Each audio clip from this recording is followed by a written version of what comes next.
Module 3, Lesson 13, Statements of Order in the Real World. We've already been looking at some of this in other lessons, but we're going to more explicitly or more directly look at statements of order in the real world. I can apply understanding of order and absolute value when examining real-world scenarios.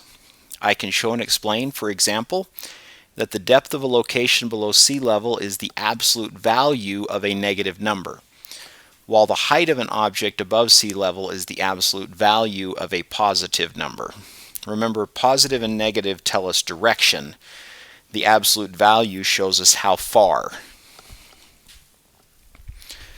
A radio disc jockey reports that the temperature outside his studio has changed 10 degrees since he came on the air this morning. So discuss with your group what listeners can conclude from this report. So pause and think about that for a moment.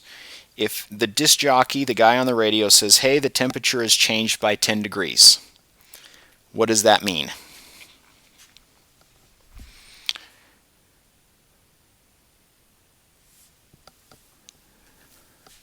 Well, I know that there was a change, but I don't know what direction the change was. I don't know if it's got warmer. I don't know if it got colder. I know there was a change of 10, a magnitude of 10 is the change, but what I don't know is the direction of the change. So this report could be changed to be more informative if they would tell us, if the guy on the radio would tell us that it changed in the positive 10 or changed to the negative 10. A $25 credit and a $25 charge appear to be similar. They both have $25, but they're both very different. So what is similar about these two transactions? Well, they both involve $25. That's the same.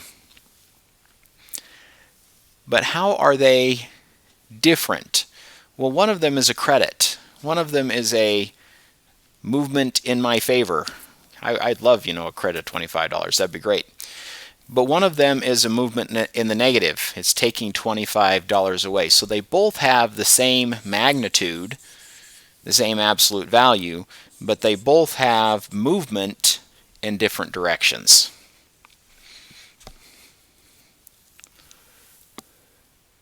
They both change my account balance by $25, but one of them is a plus and one of them is a minus. All right, looking at exercise 1. Scientists are studying temperatures and weather patterns in the northern hemisphere.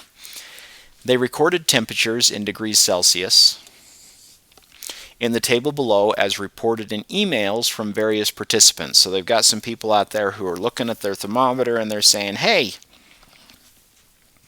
here's my temperature. We are going to represent each reported temperature using a rational number. So the people who are reporting things in lots of different ways, and we need to turn these into a uniform representation using a rational number. And then we are going to order the rational numbers from least to greatest. And we will explain why the rational numbers that you chose appropriately represent the given temperatures. So if I have 8 below 0, I have a magnitude of 8. The question is that a positive 8 or is that a negative 8?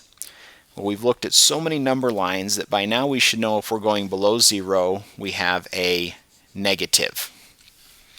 Someone reported a 12. Well, we know that we have a magnitude of 12. The question is, was this a positive 12 or a negative 12? Well, we have nothing here to tell us that it was negative, and we learned that we don't have to always write a positive if it's a positive number. So I'm going to leave that as a 12. This person reported a minus 4. I know that negative 4 is going below the 0, so I'm going to leave that as a negative 4. 13 below 0. So I'm at 0 on a vertical number line, and it says that I'm going below 0, so that's a negative 13. 13 is how far, negative is telling me the direction. 0, well, 0 is a nice easy one. 0 isn't positive or negative, it's just 0. 2 above 0. So back to my vertical number line. Here's my 0 and I'm above. So I will have 2 above 0. Once again, we have a below 0. So 6 is how far, and the negative tells me that I am going below the 0. And negative 5 is awfully nice because it's just negative 5. So if you look very carefully at these problems, the ones that I had to think more carefully about were these where they used words. I had to think very carefully about what these words meant. Some students would get in a really big hurry and they would write something like negative 8 below 0, which doesn't really make sense because below 0 already means negative, and now they've added another negative to it. So we need to be careful as we read and as we write and make sure that we are communicating what we mean to be communicating. Now I'm supposed to put these in order from least to greatest. Let's see, so negative 13 is my least,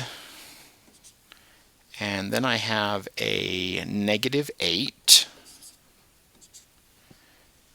and then I have a negative 6, and a negative 5, and a negative 4, and a 0, and a 2, and a 12.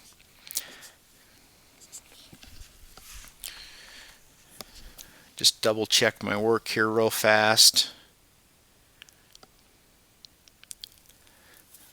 So I am supposed to explain why the rational numbers appropriately represent. And I already kind of talked about this. With these words, we need to think about what words mean. Below 0 means we have negative numbers. Above 0 means we're having positive numbers. Exercise 2. Jamie's bank account statement shows the transactions listed below. Represent each transaction as a rational number describing how it changes Jamie's account balance. Describe how it changes Jamie's account balance. Then order the rational numbers from greatest to least. Not least to greatest, greatest to least. Explain why the rational numbers that you chose appropriately reflect the given transactions. This would be a great time to pause the video and give this a try on your own, and then compare your thinking to my thinking. So I know that debits are taking money out of accounts, so that's a negative 12 and 20 hundredths. I know that a credit is putting money into the account, so that's a positive 4 and 8 hundredths, and I don't have to put the positive. We learned that in another lesson. I know that a charge is taking money out of the account, so that will be a negative. A withdrawal is taking money out. Deposit is putting money in. Debit is taking money out. And a charge is taking money out. So I have already started to do the explaining here. I have explained what each one of these words means in mathematical symbols. Debits are takeaways and credits are pluses. All right, I'm supposed to order these from greatest to least. So I need to look at the positive numbers first, and I see 550, which is greater than 4 and 8 hundredths. And now I'm down into the negatives, and the negative that is closest to 0 will be the negative $3. Oh, nope, negative $1.50.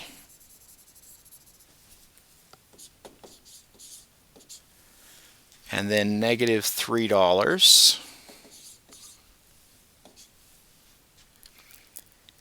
And negative $3.95. And negative, looks like negative $12.20. And negative 20. Stop and double check here, make sure I didn't miss any. 1, 2, 3, 4, 5, 6, 7. 1, 2, 3, 4, 5, 6, 7. Okay, and I've got them in order from greatest to least.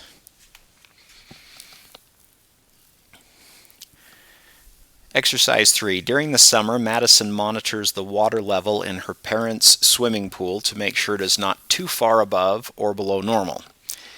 The table below shows the numbers she recorded in July and August to represent how the water levels compare to normal. Order the rational numbers from least to greatest. Explain why the rational numbers that you chose appropriately reflect the given water levels. As I was reading this, I noticed that we are comparing to normal, so that I know if I did a vertical number line here that 0 is the normal water level, whatever that is. Maybe it's 65 inches, maybe it's 100 inches, maybe it's 3 inches, whatever the normal water level is. And hopefully on the last two problems you've figured out that when we explain why the rational numbers are appropriate, it's because we're looking at the words and we're deciding what the words tell us. So this one says above normal. That would be on the plus side of normal. So these are going to be positives, these above normals. Below normals are going to be negatives. We're going below our normal, our 0. So I know that these belows are going to be negative numbers. So aboves are positives, 1/2, 1/4, 1/8. Belows are negative, negative 1/2, negative 1 1/4, negative 3/8, and negative 3/4. And I'm supposed to put them in order from least to greatest, so I need to start with the negatives. Get my negative, there we go. So going to the left and being farthest from 0, negative 1 1/4. Coming a little bit closer to 0, negative 3/4. Coming a little bit closer, negative 1/2. And then negative 3/8. Which leaves me with my positive numbers.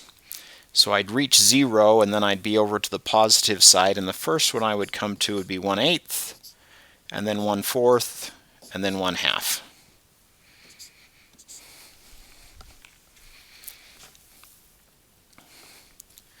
Exercise 4. Changes in the weather can be predicted by changes in the barometric pressure. Over several weeks, Stephanie recorded the changes in barometric pressure seen on her barometer to compare to local weather forecasts. She's looking at her barometer and she's saying, I wonder if my barometer can help me make predictions about the weather. So she's keeping track of what her barometer's doing and comparing that to the weather. Very smart. Her observations are recorded in the table below. Use rational numbers to record the indicated changes in the pressure in the second row. Order the rational numbers from least to greatest. Explain why the rational numbers that you chose appropriately represent the given pressure changes. Once again, we're back to what do the words mean. So if I were thinking of this on a number line, rising would be plus and falling would be minus. So this will be plus, plus, plus. Falling will be minus, minus, minus, and minus. So I have a rise of 4/100, a rise of 2/10, a rise of 1/10. I have a fall, which is negative 21/100. I have a fall, which is negative 3/100. I have a fall, which is negative 9/100, and I have another fall, which is negative 14/100. And I am supposed to put these in order from least to greatest. So least would mean I need to get the negatives first, and I need the negative that is farthest to the left from 0. So negative 21/100, and negative 14/100, and negative 9/100, and negative 3/100. That takes care of my negatives. Now I'm moving on to the positive side, And the one closest to 0 is the 1/10, followed, oh, no it's not. The 400ths is even closer than the 1/10, which is closer than the 2/10. So now I've got them in order from least to greatest.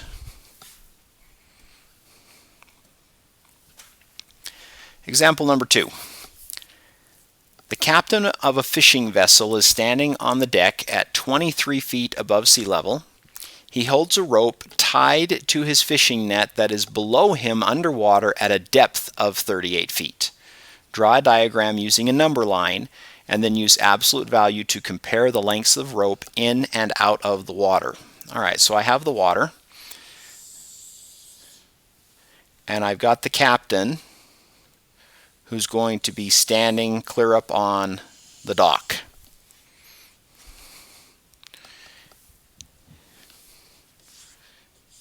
Sure, since we're playing and having fun here. Okay.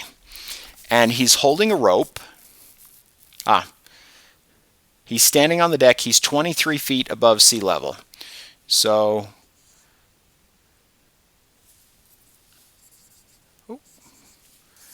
I have a rope that's going down to sea level, and that's 23 feet to reach the sea. And then the rope keeps going underwater, and it's at a depth of 38 feet. Now, if I were to look at these as numbers rather than absolute values, this is a positive 23 because it's 23 feet above the water. This is a negative 38 because it is 38 feet below the water, which means the water is 0. Sea level is 0. But I'm supposed to be using absolute value to compare the lengths of the rope. So even though it's useful to say that this is a positive 23 and this is a negative 23, if I'm going to compare the lengths of rope, I want to look at their magnitudes. So I want the absolute value of 23 and the absolute value of the negative 38. So I find that there are 23 feet above the water, 38 feet below the water. If I compare these two numbers, 38 minus 23, I find that there are 15 more feet of rope under the water than there are above the water. So the length of rope below the water is 15 feet longer than the rope that is above the water.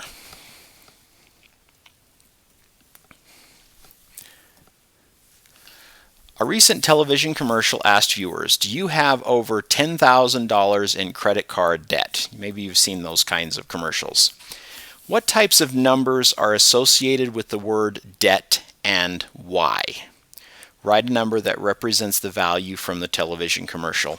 So stop and think about this for a moment. What kind of numbers go with the word debt? Hopefully you thought to yourself, negative numbers. Negative numbers go with the concept of debt.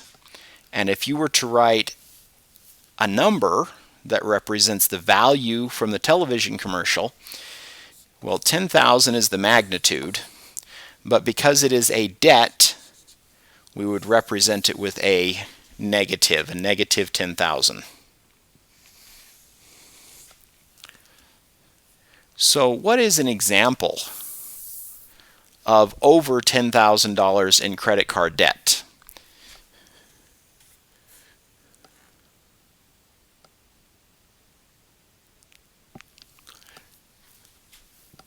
So what is one example of over $10,000 in credit card debt? Well, you would need to have a number of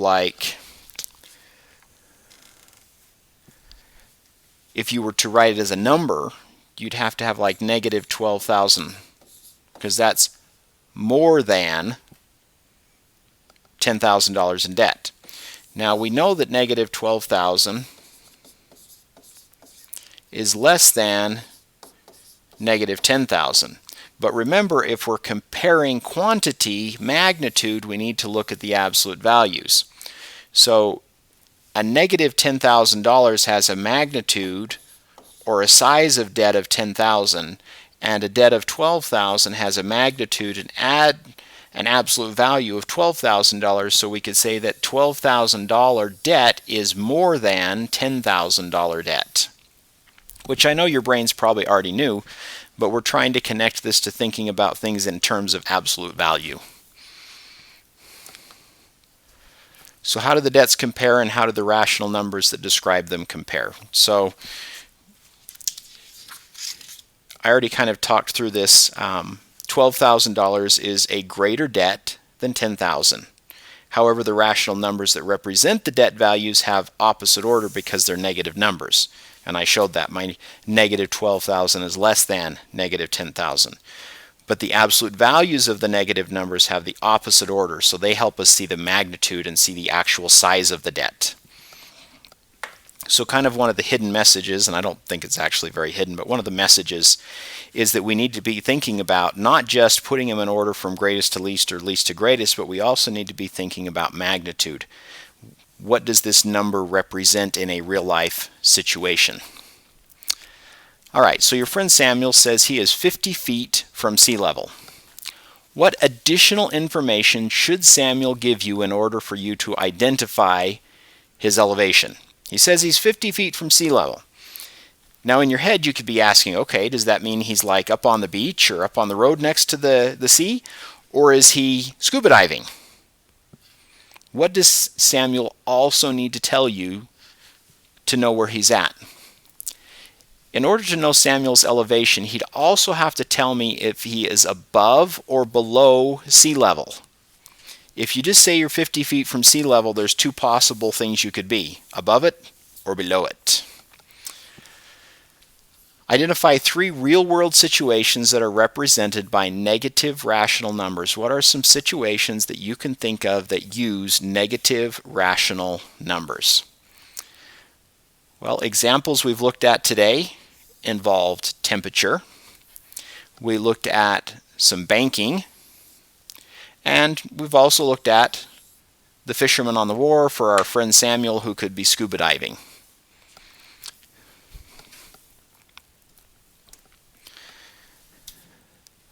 So what are 3 real-world situations that are represented by positive rational numbers?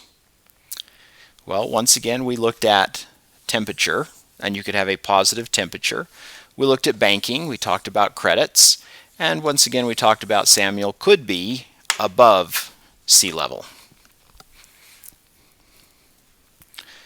So when comparing values in real-world situations, descriptive words, kept talking about that in the lesson, the words can help us determine if the number represents a positive or negative number. Making this distinction, paying attention to the meaning of the words, paying attention and knowing is this a positive number or a negative number, is critical. It's important when solving problems in the real world. Also critical is to understand how an inequality statement about an absolute value compares to an inequality statement about the number itself. And that takes us back to the credit and the debit. We compared 12,000, well, negative 12,000, and we said that it was less than negative 10,000.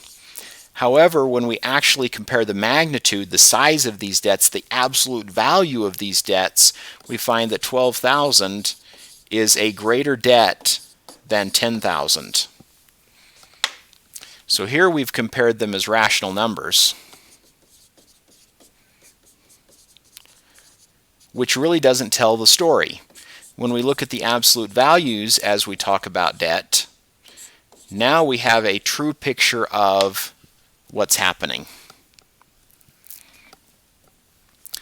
I can statements.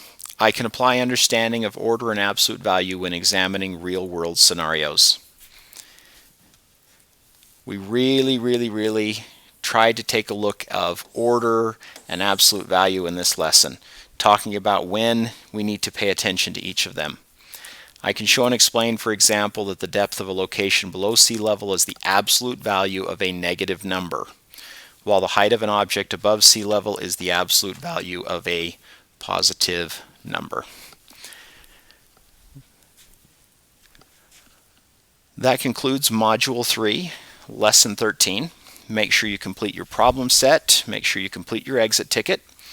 If you have questions, make sure that you reach out to your teacher and get some help.